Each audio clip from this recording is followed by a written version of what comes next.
बाई तुझा आशीर्वाद मालिकेच्या येणाऱ्या काही पुढील भागांमध्ये आपण पाहणार आहोत की अवनी आता घरी आलेली असते. त्यावेळेस आता इकडे तिचे बाबा खाली येतात आणि त्यांना आता अवनीला तिथे पाहून आश्चर्याचा धक्काच बसतो. पण आता अवनी रुसलेली असते म्हणून आता ते स्वातीला विचारत असतात की काय झालं. तर स्वाती म्हणत असते की ती फुगलेली आहे. आता ती हे दोघे जण खानाखुणा करूनच सांगत असतात. त्यावेळेस महेश सुद्धा तिथे आलेला असतो. मग आता चंद्रकांत देशमाने आता अवनीच्या जवळ जाऊन बसतात आणि म्हणत असतात की काय झालं, माझं बाळ रुसलेलं आहे का, काय झालं माझ्या बाळाला.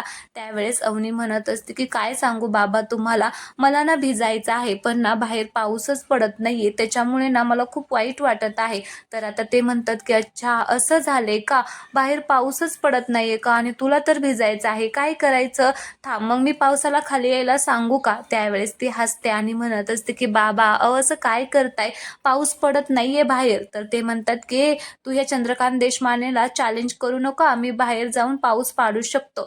तर ती म्हणते की बाबा तुम्ही हे सगळं असं कसं करणार आहे, पाऊस काय माणूस पाडतो का, पाऊस तर आपोआप पडतो ना.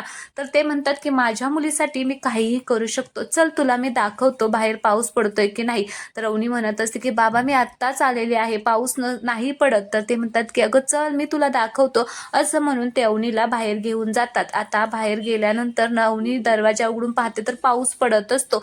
आता तिला एकदम आश्चर्याचा धक्काच बसतो आणि ती म्हणत असते की कसं काय, पाऊस तर आत्ता नव्हता, कसा काय पडतोय बाबा, खरंच तुम्हीच काहीतरी केलं ना. त्यावेळेस ते म्हणतात की अगं बाळा काही नाही, ते रेन मशीन असतं ना त्यांना सांगून मी पाऊस पाडायला लावलेला आहे. त्यावेळेस अवनी खूपच खुश होते आणि म्हणत असते की बाबा खरंच तुम्ही ना ग्रेट आहात, ग्रेट, त्यामुळेच मला तुम्ही एवढा आवडता.